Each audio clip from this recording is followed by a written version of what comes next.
ANWARU-L-HUDA ligi warafana. ANWARU-L-HUDA ligi warafana. Dakalana zigirada warafana. ANWARU-L-HUDA lẹ́ẹ̀dìmọ́ta. Yàrá bẹ́ẹ̀ máa mẹ́sàn-án kájí lẹ́kọ̀ọ́ta ẹ̀tún jáde jù ẹ̀tún jásẹ́ mẹ́sàn-án.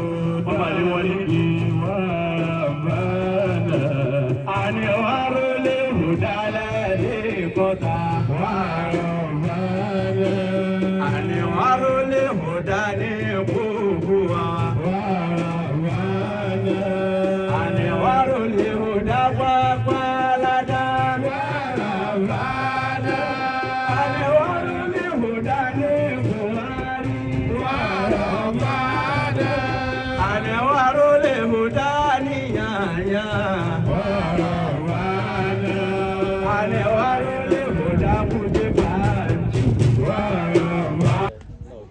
We give special attention to them during our programs by treating them as officers, which they are.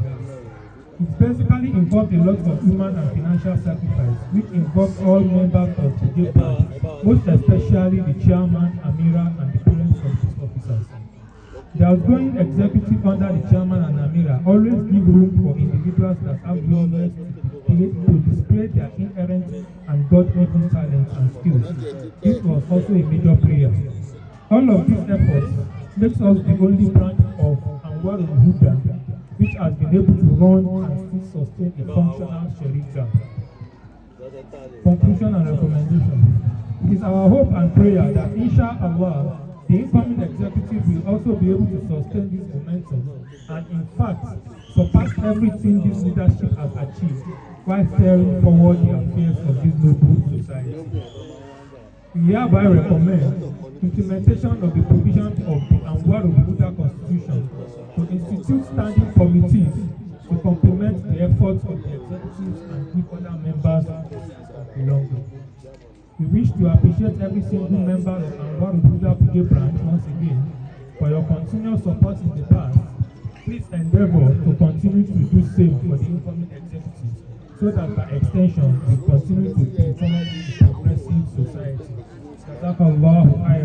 It is when you have supplications coming from different ramifications, you have some new knowledge, you have some new information, then you will be geared towards attending a salatu every day. That's the justification for the little modification you've seen on the program of the day. We are encouraging you, please, our fathers and our mothers, ANWARU-L-HUDA KUJE and nationally, ensure you are at salatu as at when you are expected to be there, so that you will have value for the time you are going to. And we strongly believe that this is going to be the way forward. ANWARU-L-HUDA ligi warafana. I seek refuge in Allah from Shaitan and their cause. I begin in the name of Almighty Allah, the most beneficent, the most merciful, the chairman of Gariki Division, the chairperson, the chief imam, the missioner, all other members of executive from Gariki Division present, members of executive and imam of other branches present, elders and other members of ANWARU-L-HUDA KUJE branch, members of IDPU present today. I greet you all with the best of greetings by saying Assalamu alaikum wa rahmatullahi wa barakatuh.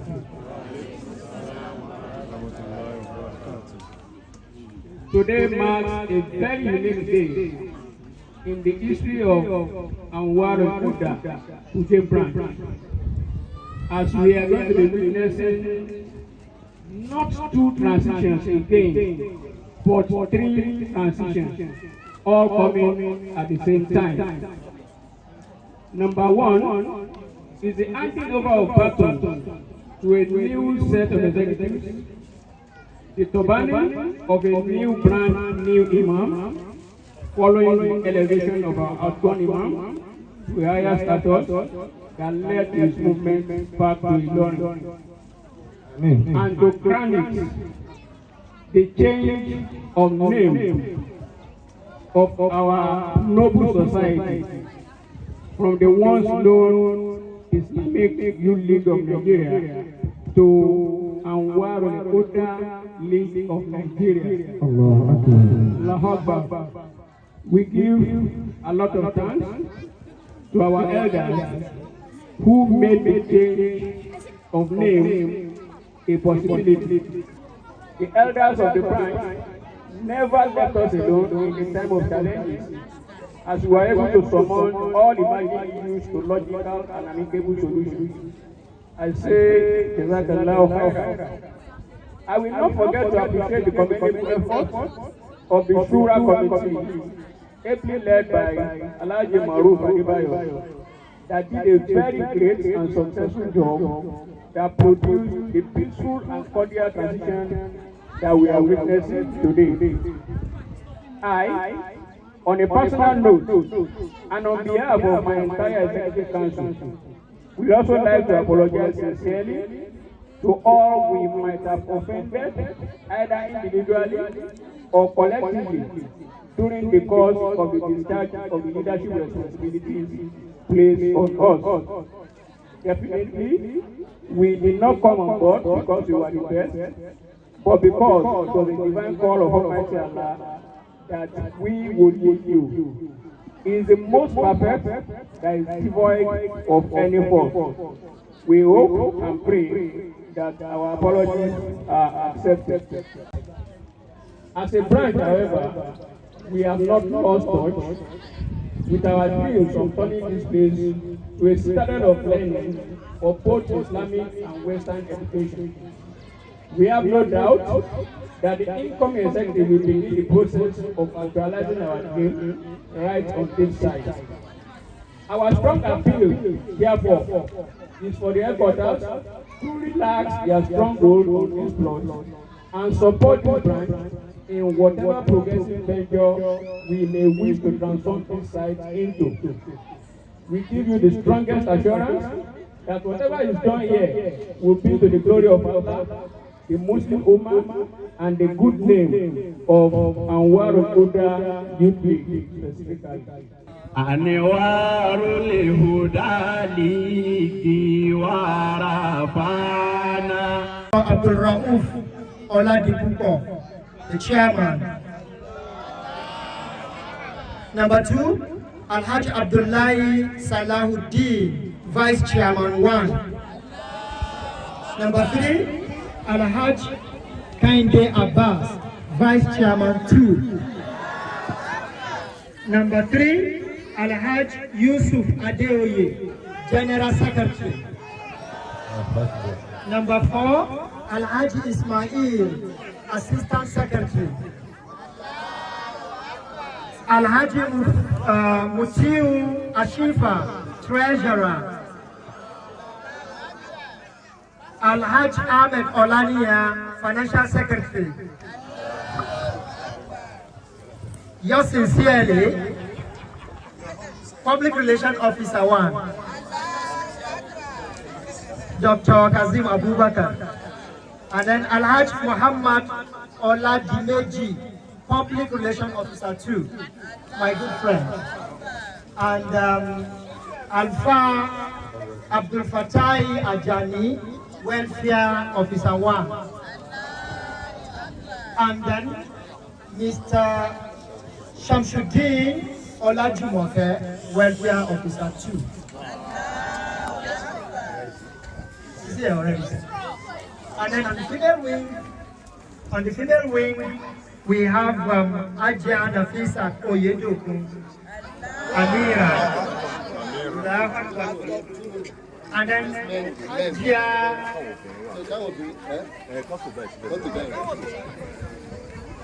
Ajia Asiat Adebayo, Vice Amira 2. Ajia Olayiwola, Vice Amira 3. Ajia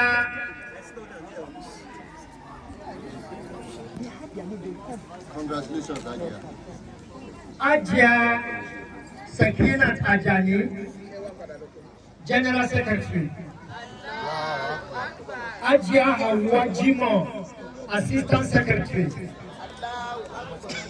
Ajia Tijani, Treasurer.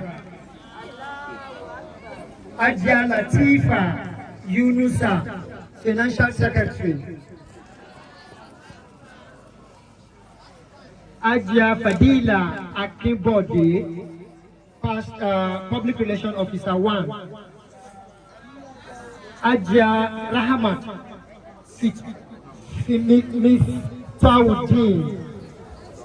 Miftauddin, Public Relations Officer 2. And then Ajia Amina Usman, Welfare Officer 1.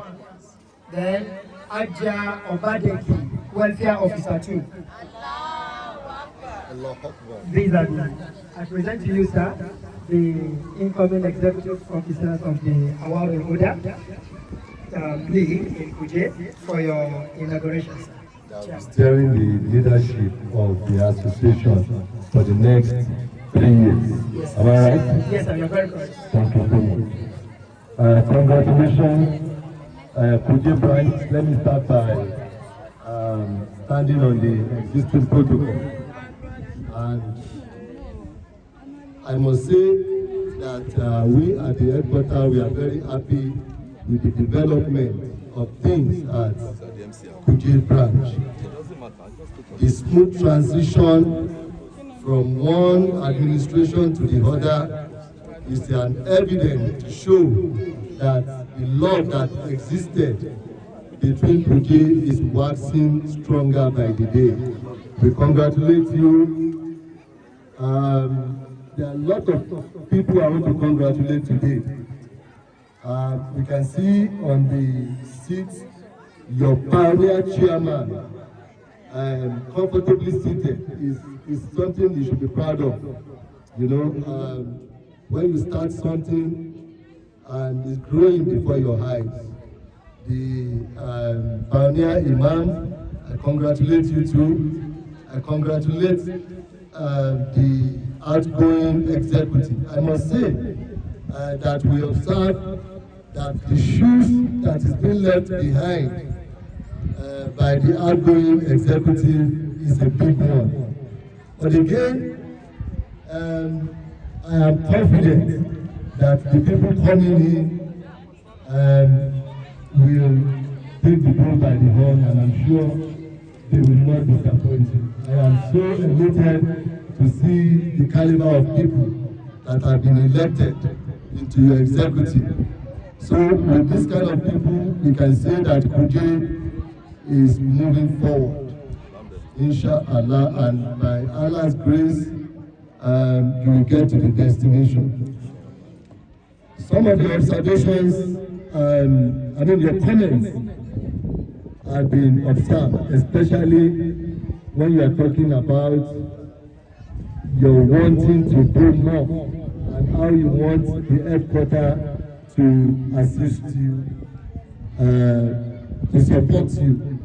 Yes, the headquarters have been supportive, you admitted, but you want more.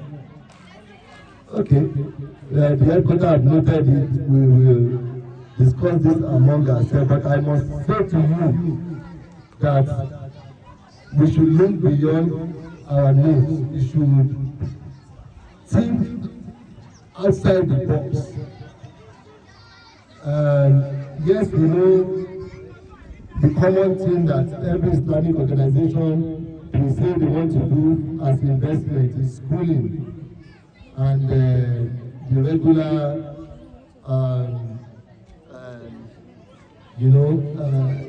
just creating some Islamia. But there are some other things we could do that could be bringing some good earnings to us at KUJE. So we want you to think deeply, especially the incoming administration. You are going to do a lot. I don't want to keep us in the sun for so long. I want to say this new administration is hereby declared by the grace of Almighty Allah, to steer the leadership of this administration for the next 3 years successfully. We will call on our Chief Imam to please support them with maybe 1 or 2 minutes short prayer so that they can go back to their seat. Once more, I say congratulations to all the elected executive council members. I pray that Almighty Allah will make it easy for you and support you to deliver successfully.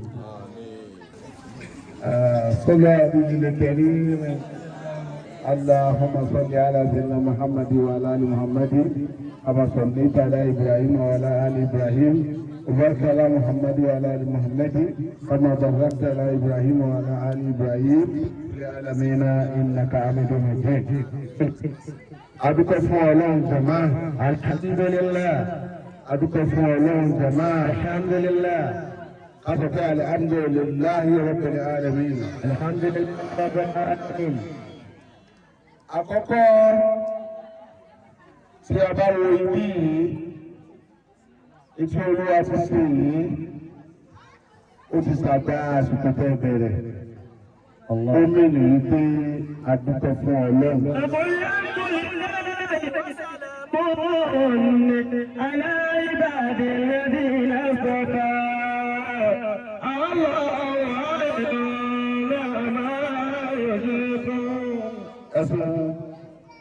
adúgbò fún Ọlọ́run ayé alẹ́ Muhammad àwọn adúgbò lọ́wọ́ afáwa àtúndélé Mahmoud nítorí pé bí nǹkan bá rí báyìí ní wọ́n àwọn àbá ti mẹ́ bí a bá ń wí nǹkan ní ojú wa ó tó ní nǹkan tí wọ́n máa wí lẹ́yìn àti tí a ń wí lójú àti tí a ń wí lẹ́yìn gbogbo ẹ̀rọ padà wá jáde tí gbogbo wa mọ̀ yìí àti tí a máa ti ń lọ lẹ́jọ́ wa Adédèjì àti bàbá wa tó ń bọ̀ tí wọ́n jẹ́ Dr.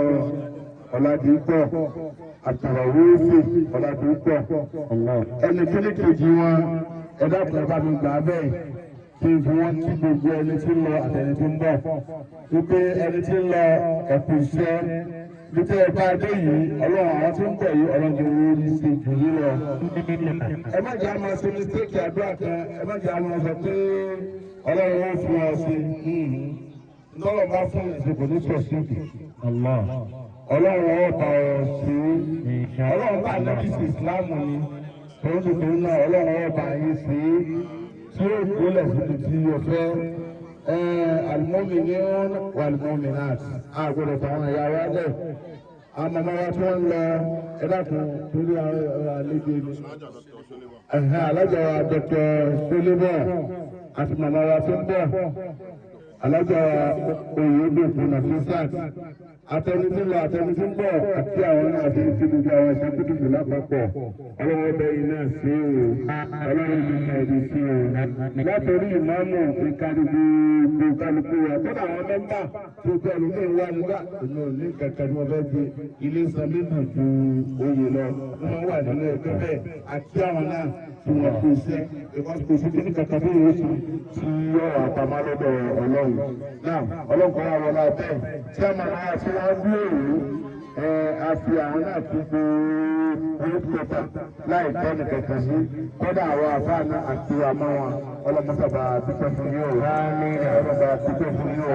àti làákàyè àtàsìkò àtọ̀pẹ́ àtòyé ìbá gbogbo ẹ̀rọ òun náà ní tàpọ̀ tí Ọlọ́run nípa lè máa fi Ọlọ́run nígbà kankan lọ́wọ́ Ọlọ́run nígbà kankan lọ́wọ́ Ọlọ́run nígbà kankan lọ́wọ́ bàbá ti tàbí sórí lẹ́yìn ìgbà tó yìí jókòó lẹ̀ yóò fi ibi ẹsẹ̀ rẹ̀ ọ̀rọ̀ àgbélébú yóò rí lọ́wọ́ tó bá tàbí sórí kò sí pé yóò ṣe kéré tó yóò fi ẹsẹ̀ àbí àtàkùn fún bàbá wa chairman àfẹnà tébù smith òfúkárì gbogbo wa Ọlọ́run gbàdúrà wa tí kálukọ kádà ní ẹ̀ ní ìṣẹ́jú kan ẹni tí máa wá jẹ́ àjá ìbù fún mi ní kùdé brasili àwọn náà ni alájọ wa ànàrú ẹ dàpọ̀ ẹ máa bọ̀ wá ẹlòmíì wọ́n ní ẹlòmíì bẹ tí ẹ bá rò ẹ ní máa yí rẹ̀. Àwọn bá dọ́dọ̀ àwọn tí ẹ bá bẹ̀ ti dédé ọlọ́run ẹ ti dédé ọlọ́run ẹ ti dédé ọlọ́run. Tí ẹ bá wo ẹlòmíì ẹ ní mà pé wòlíì mi àwọn bá sọ ṣé wòlíì ti ẹ̀mí ẹ̀mí. Àtẹ̀wò ó ní bí àtẹ̀ní gbogbo wòlíì lásán ọlọ́run wọlá ní kọ̀kọ̀ àti ní gbangba bí olú àbùkù ọlọ́run gbàgbọ́ àti àṣẹ.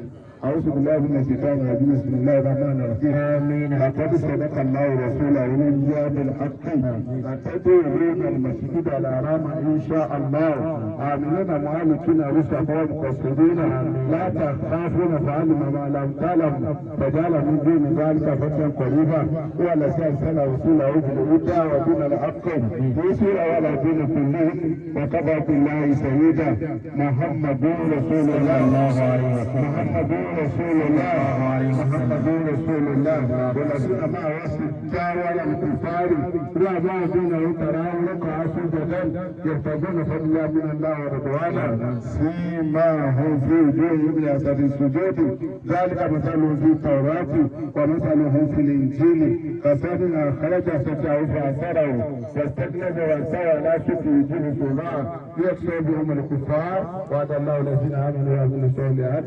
منهم مغفرة وأجرا عظيما ولا حول ولا قوة إلا بالله.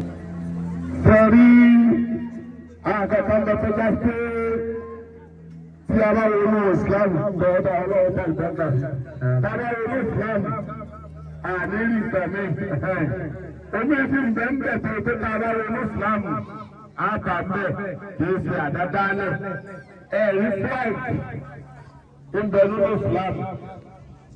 Tí a bá tírèsì ogun tá a lẹ́bi jà láyé ló kí àwọn òṣìṣẹ́ wa Abdulwahab Asarani ẹlẹ́wọ̀n àdé yìí tẹ́ mo fi ń kí gbèsè àwọn ọmọ ọdún ọdún rẹ̀ ẹlẹ́wọ̀n sàní.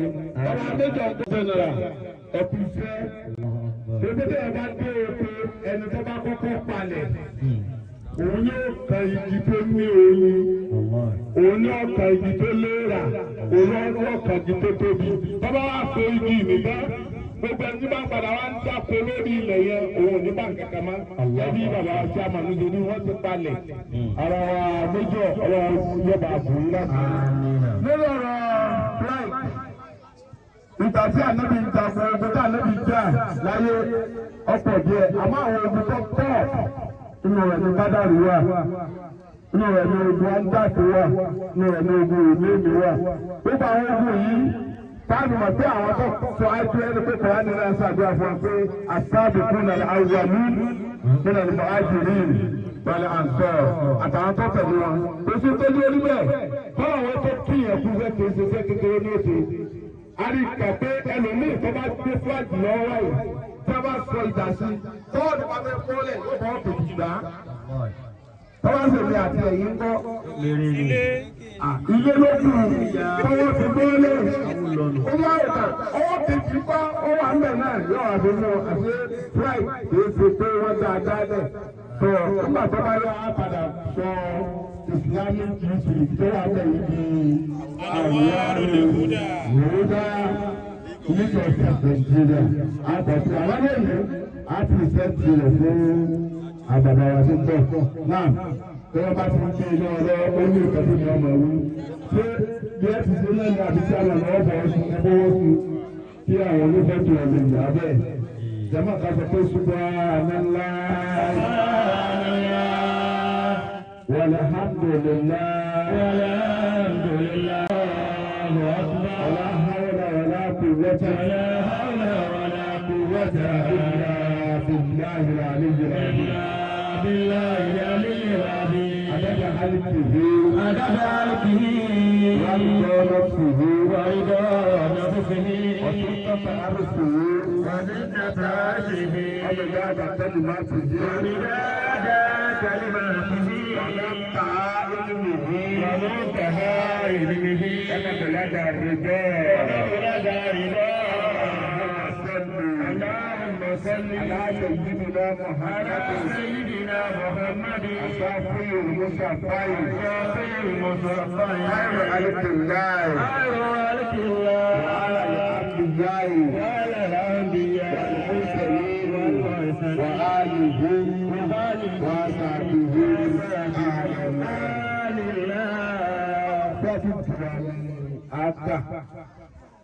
nígbà tó dé àkókò kan nínú nǹkan tó gbà níbi rí àwọn tí wọn fẹ́ wá síbẹ̀ ọtún di ọ̀rẹ́ rẹ̀ ọlọ́run wúbà ọlọ́run padà wí nǹkan kan fún ma torí nǹkan kan wí fún wa má wàhálà rẹ̀ lọ́pọ̀ wàhálà olóbi já sí gbogbo ẹni tó bá ti dá wà láyé ọ̀sán pátá yọ̀ dá ẹ mọ̀ra ẹ wà sí owó eléko ẹ fi sí àyè torí pé àwọn kan bẹ àwọn òní ṣe wọn sì ní jẹ́ni tí ó sì kóso tó ń torí náà gbogbo táwọn wa kó nígbà náà ọ̀rọ̀ náà hàn èmi ọlọ́run ọ̀padà lẹ́yìn rẹ̀ mo fi ọ́ lẹ̀ ó ní nǹkan tí mo gbà lérò pẹ̀lú rẹ̀ ọ̀padà tí máa nẹ́bi dáa wọ́n lọ́la àkọ́rọ́ tó lẹ́yìn ìlàkà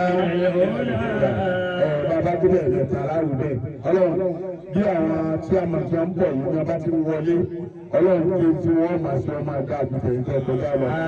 wọ́n wá jẹ́ kí òní wa kọjá àjàná lọ kọ́ọ̀lá wa kọjá àjòní lọ ọlọ́mọdé àfihàn bisimilá ìrànlọ́ ìròyìn wọ́n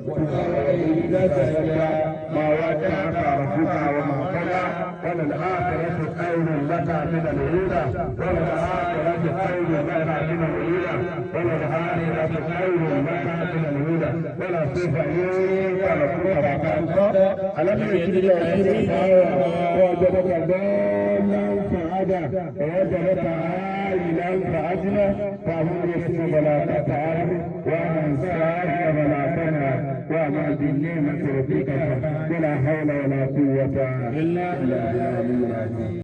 أنوار-ال-هدى ليكي ورفعنا. kìí ṣe láwàní lásán o. kìí ṣe láwàní lásán. wàláyé kìí ṣeré. wàláyé bàbá búra pé kìí ṣeré kìí ṣe fásán.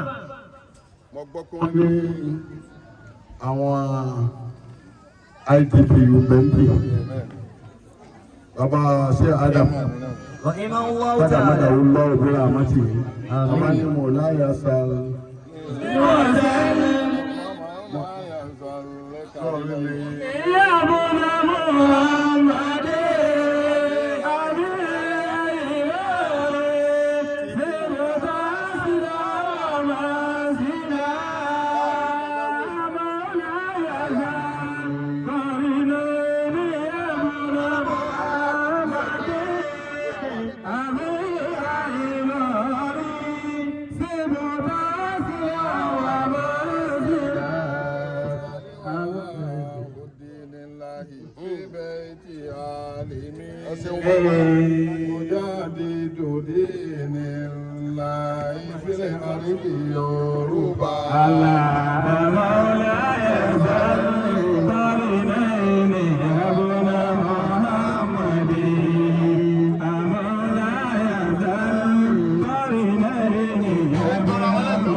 بالله من الشيطان الرجيم بسم الله الرحمن الرحيم والصلاة والسلام على سيدنا محمد وعلى آله وصحبه وسلم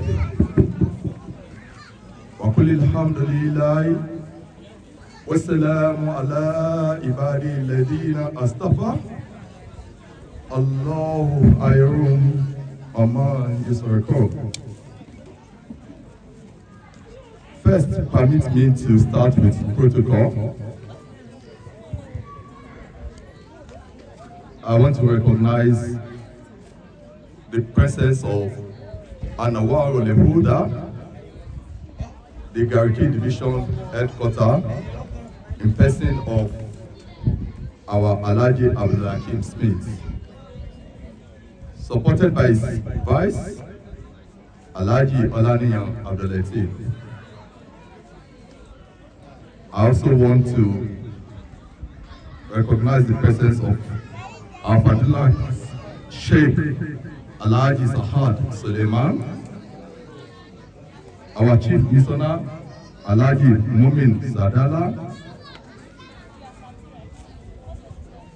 the Gariki Women Wing led by the Amira, the Advisory Council and past executive of Gariki Divisional Headquarters,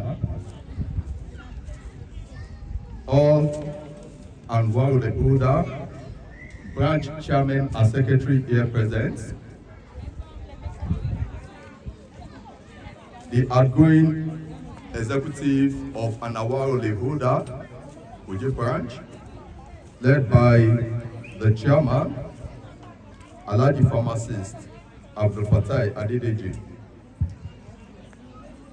the advisory and elder council of ANWARU-L-HUDA KUJE branch, led by Major Aliyu Suleiman retired, supported by his vice Alhaji Abdul Aziz Sani Alhaji Kabo, immediate past and outgoing, if you like, we also call him Paunan, Chief Imam of ANWARU-L-HUDA KUJE branch, our Fadlat Sheikh Alhaji Abdul Ghani Mahamoud.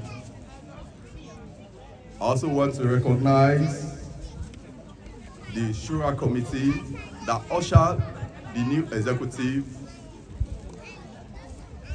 led by the so-called our super chairman, Alhaji Almaroof Adebayo. I also want to recognize the women wings of our branch, the outgoing women wing of our branch, led by Ajad Dr. Shilibo, the past Amir of our branch, Alhaja Fajembola. Lastly, the entire members of ANWARU-L-HUDA KUJE branch, ladies and gentlemen. I want to greet you in the best of greeting by saying Assalamu alaikum wa rahmatullahi wa barakatuh.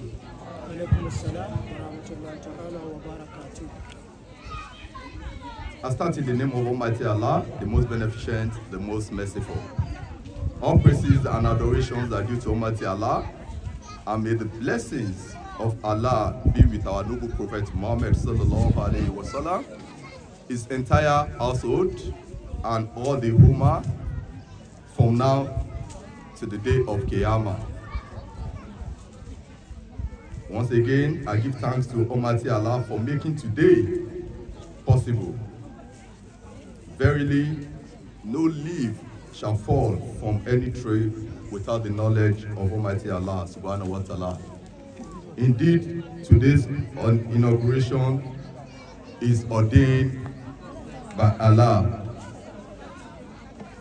We have been appointed by the entire members of ANWARU-L-HUDA KUJE branch to lead to steer the leadership of this branch for the next 3 years, if Allah will.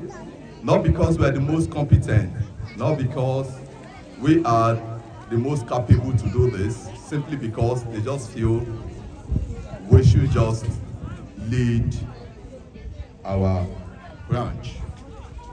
At the time when we least expect, at the time when the branch is struggling to come to terms with the reality of separation from its foundation imam, at the time when the outgoing and past executive are already leaving behind a very big shoe for us to occupy. Just like our chairman, Gariki Divisional Headquarters, has said in his remark, at a time when a new jet of league is branded and require a new pilot of leadership, then the entire members of ANWARU-L-HUDA KUJE branch consider us the new incoming ESCO worthy of leadership of our dear branch for the next 3 years, single term, if Allah will. This, with the new executive, we cannot do alone without the help of Allah subhanahu wa ta'ala and support of the entire members of ANWARU-L-HUDA. May Allah subhanahu wa ta'ala help us, the new coming ESCO. The new group of executive, we are as committed, we are as dedicated, and we are as diligent and willing as the outgoing ESCO to move this KUJE branch forward to the next level desired with the support of the branch leaders and our mission board. Not also forgetting the elder councils and the entire members of the branch. Your opinion, your suggestion, idea on how to move the branch forward will always be welcome by you all. Inshallah, we shall operate open door policy to good and progressive ideas. We welcome everyone who has good contributions to move this branch to the next level to please feel free to approach us. We are very approachable and we will take all your suggestions with positive mind. Once more, we thank the outgoing executive, our piano imam, the women wing, the youth wing of ANWARU-L-HUDA KUJE branch, the Gariki Divisional branch, the national leadership, and all other branches here present for your support so far. I will still count more on your support. We say, Jazakumullahu khairan. Assalamu alaikum wa rahmatullahi wa barakatuh. Wa alaikum assalam wa rahmatullahi ta'ala wa barakatuh. Takbir. Allahu Akbar.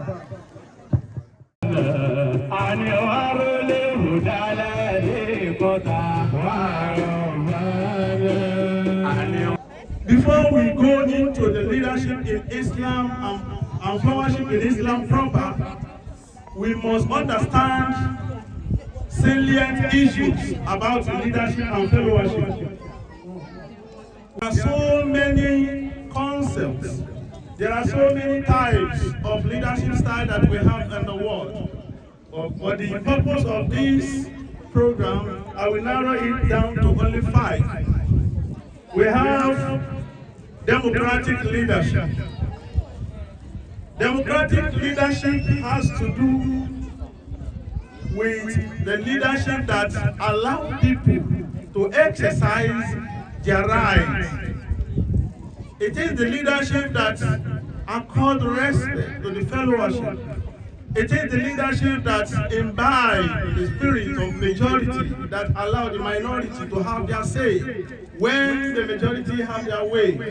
That is democratic leadership. Then we have autocratic leadership.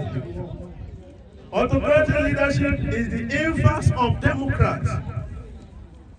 In this leadership style, the leader makes decisions without taking input from anyone who reports to them. He is the alpha and omega of the polity, and he doesn't care whether you have anything to say or not, or you have any issue to hear. That is the second one. Then we have number 3, which happens to be coach style and leadership. Similarly, this one is very related to the sport. We have many coaches, especially the football. I will make the football as an example. We have coaches like Pep Guardiola. We have coaches like Arsene Wenger. We have coaches like Sir Alex Ferguson, and we have Jose Mourinho. We have so many of them. They have different style of, promoting their own teams. And whether the team makes success or not, the failure or the success of any team lies on the head of the coach. They will not say that it is the player or it is Ronaldo that made mistake, or Lionel Messi, or any one of them. They will just keep hammering on the coach. To the extent that we have one of the owner of the team. He used to be sacking coach every now and then before the team was sold out by him. That is Roman Abramovich. After this, we have another type of leadership, which is bureaucratic leadership. This type of leadership is that leadership that like rule and regulation. Is a principle man that no, you can't do this except to follow my principle. If you deviate from my principle, you will be sacked. There is a carrot and stick as far as bureaucratic leadership is concerned. So the way we have all this type of leadership, we also have different style of followership. So among the followership, number 1, I also narrow this one also to 5. 1, 2, 3, 4, 5. Just because of time. Alienated followers. That's the first one. Alienated follower. One of the scholars, Kelly, described the alienated follower as one who is independent and think critically, but they are passive. He is a follower, but he will think independent, but he won't be able to sell the idea to the leader.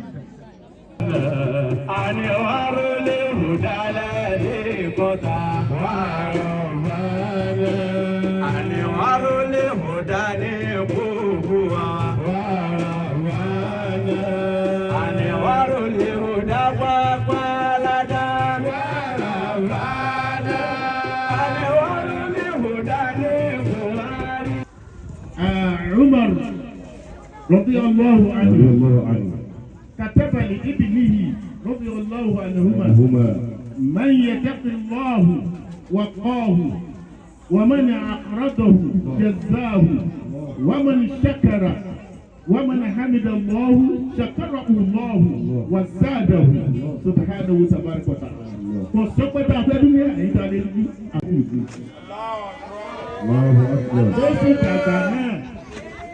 Tọ́jà gbàlagbà ṣéèfù náà ni. Ìbá lọ́wọ́ yàgò ṣéèfù. Àmọ́sá àwòbáwá ìdá. Wáyé ilá bàdà ìjálù yàgòdò ìlànìjà àlè. Ọlọ́run ní ìdáhùn.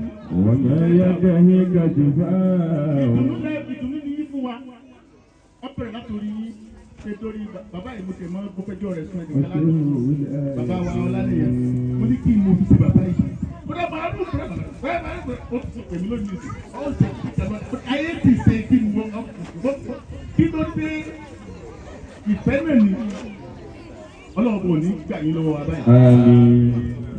Bàbá wa fẹ́ ń bẹ lẹ́yìn olórúkọ mi ẹ máa wo bàbá wa yà fún gbogbo wọn bá wọn tí wọn rẹ̀ sí ẹ ní sunkún.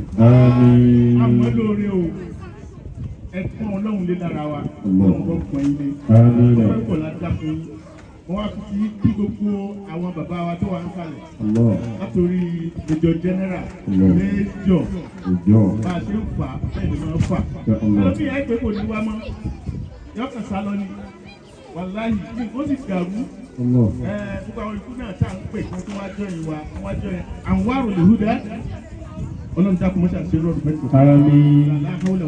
Illa billahi al-aliyyil azim. ọ̀sẹ̀ bàbá wa àti pẹ́ pọ̀ lọ́wọ́ yìí ẹ̀yin jẹ̀mọ́ náà ANWARU-L-HUDA KUJE branch ọlọ́wọ́ sọ yẹn. tí wàá bẹ̀rẹ̀ látò àwọn tó ń gbẹ gẹ́gẹ́ báwo wá sí lórí àwọn ìyá wa àríyànlọ́ ọlọ́run tó jẹ kó wa jẹ̀fẹ́ ọlọ́run jẹ kó wa jẹ̀fẹ́ ẹni yóò kù fún wa. وآتينا ولا تحرمنا وأكرمنا ولا تهنا وآثرنا ولا تؤثر علينا ولا حول ولا قوة إلا بالله العلي العظيم وفي كل ما نجب يا رب يا حسنا جاء قصر صلى الحمد لله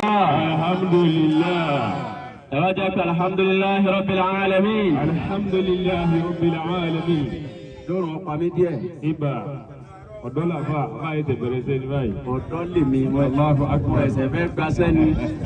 Allahu Akbar. bóòrùn bá tún jù báyìí lọ á tẹ̀rí sí i. ìgbà. káàpẹ́ alhamdulillahi rabbil alamin. alhamdulillahi rabbil alamin. arrahman arrahim. maliki yawmiddin. iyyaka na'budu wa iyyaka nasta'in. إياك نعبد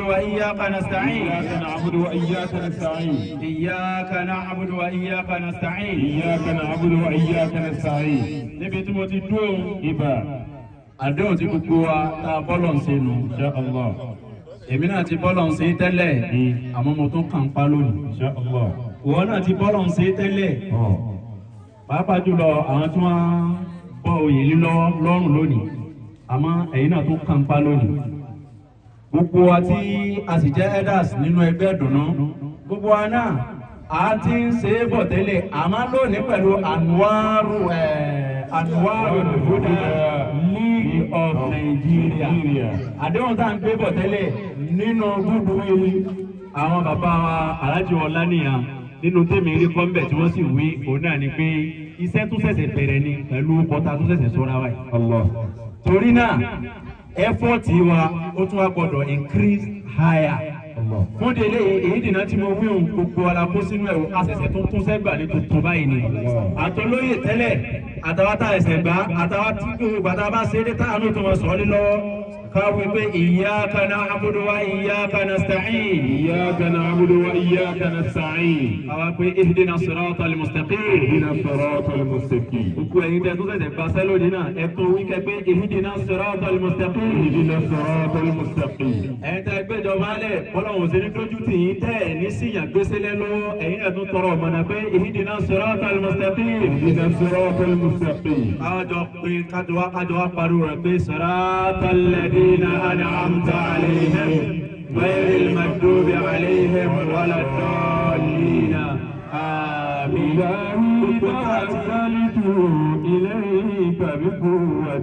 Àgbọ̀dọ̀ ṣàṣìkòlò máa ń parí ẹlẹ́ẹ̀kan náà ni. Wàlá ahadi aṣubúrú ilé ìbẹ̀kúndínláti. Aláàjì wa Al-Ma'ruf Billah Adébáyọ̀ wọ́n ti kí gbogbo ẹ̀yin bàbá wa. Wọ́n ti kí gbogbo ẹ̀yin ìyá wa.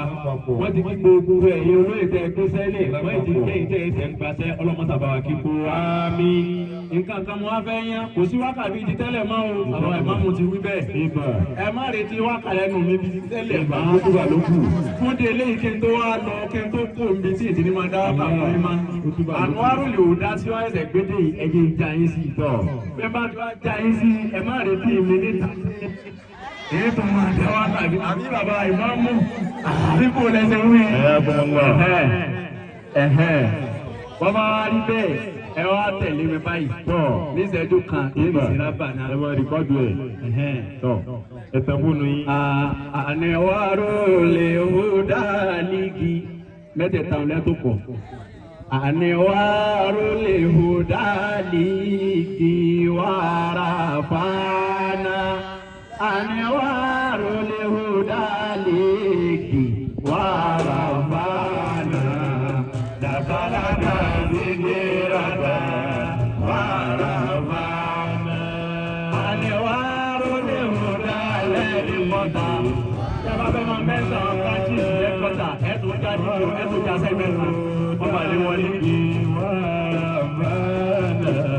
ANWARU-L-HUDA lẹ́ẹ̀dínmọ́ta. ANWARU-L-HUDA ní gbogbo wa.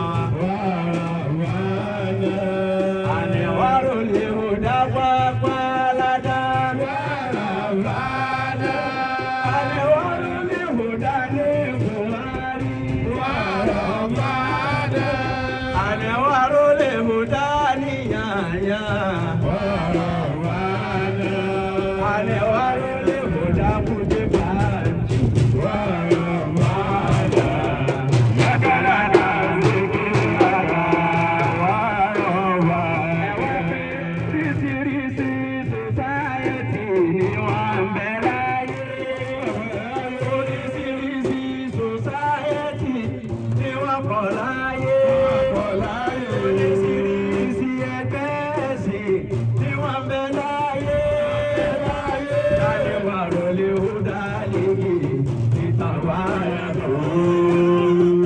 ANWARU-L-HUDA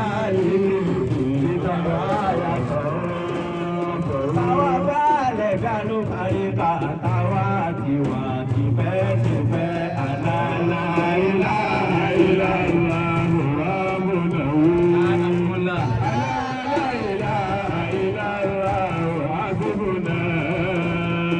Oríṣiríṣi tí a máa nù ni wọ́n pọ̀ láyé. Oríṣiríṣi.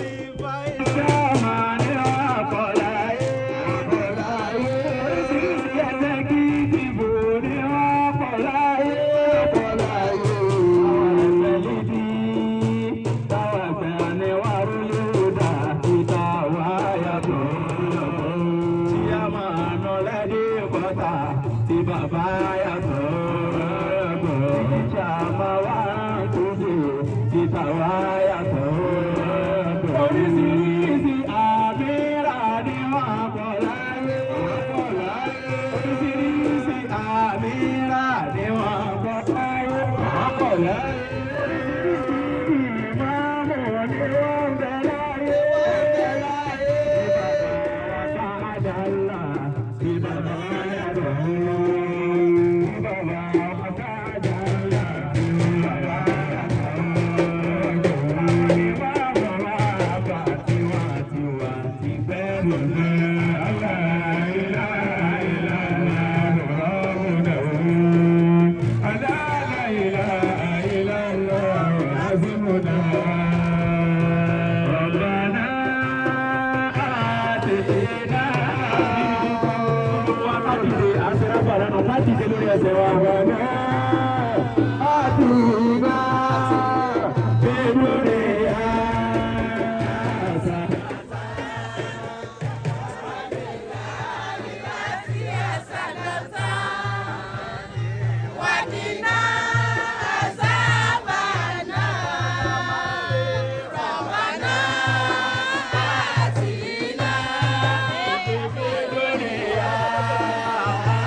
ولا تحزن